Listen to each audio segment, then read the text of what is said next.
150 കോടി രൂപയുടെ കോഴ ആരോപണത്തിൽ പ്രതിപക്ഷ നേതാവ് വി.ഡി. സതീശിനെതിരെ വിജിലൻസിൽ പരാതി. കേരള കോൺഗ്രസ് എം നേതാവ് എച്ച് ഹഫീസാണ് പരാതിക്കാരൻ. പി.വി. അൻവർ എം.എൽ.എ നിയമസഭയിൽ ഉന്നയിച്ച അഴിമതി ആരോപണ പ്രസംഗത്തിന്റെ രേഖകളും വിജിലൻസ് ഡയറക്ടർക്ക് സമർപ്പിച്ചിട്ടുണ്ട്. ശരത് കെ ശശിയുണ്ട് വിവരങ്ങളുമായി. ശരത്ത്, ഇപ്പോൾ വി.ഡി. സതീശിനെതിരെയാണ് ഇപ്പോൾ 150 കോടി രൂപയുടെ കോഴ ആരോപണം ഉണ്ടായിരിക്കുന്നത്. എന്തൊക്കെയാണ് പരാതിയിലെ വിവരങ്ങൾ?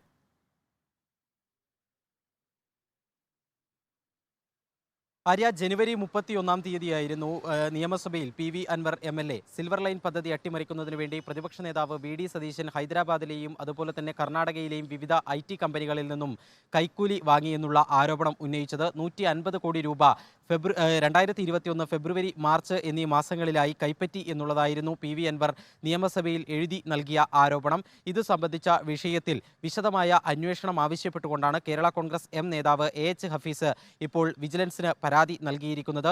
ഈ സംഭവവുമായി ബന്ധപ്പെട്ട് പി.വി. അൻവർ നടത്തിയ പ്രസംഗത്തിന്റെ വിശദാംശങ്ങളടക്കം ഈ പരാതിയിൽ ഉൾപ്പെടുത്തുകയും ചെയ്തിട്ടുണ്ട്. വിജിലൻസ് അന്വേഷണത്തിലൂടെ മാത്രമേ ഇക്കാര്യത്തിൽ ഒരു വ്യക്തത വരികയുള്ളൂ എന്ന് ചൂണ്ടിക്കാണിച്ചുകൊണ്ടാണ് പരാതി നൽകിയിരിക്കുന്നത്. സിൽവർ ലൈൻ പദ്ധതി അട്ടിമറിക്കുന്നതിനു വേണ്ടി ഹൈദരാബാദിലെയും കർണാടകയിലെയും കമ്പനികളുമായി ചേർന്നുകൊണ്ട് പ്രതിപക്ഷ നേതാവ് ഗൂഢാലോചന നടത്തി എന്നുള്ളതായിരുന്നു കഴിഞ്ഞ 31-ാം തീയതി പി.വി. അൻവർ എം.എൽ.എ ആരോപണം ഉന്നയിച്ചത്. എന്നാൽ ആ സഭാ സമ്മേളനത്തിൽ അതേ ദിവസം തന്നെ ഈ ആരോപണത്തെ പരിഹസിച്ച് തള്ളുകയാണ് പ്രതിപക്ഷ നേതാവ് ചെയ്തത്. ഏതായാലും തുടർ നിയമ നടപടികൾ സ്വീകരിക്കുമെന്ന് പി.വി. അൻവർ എം.എൽ.എ വ്യക്തമാക്കിയിരുന്നെങ്കിലും ഇതുവരെയായി അത്തരത്തിലുള്ള നടപടികളിലേക്ക് അദ്ദേഹം കടന്നിട്ടില്ല. അതിനിടയിലാണ് ഇപ്പോൾ കേരള കോൺഗ്രസ് എം നേതാവ് വിജിലൻസിനെ സമീപിച്ചിരിക്കുന്നത്.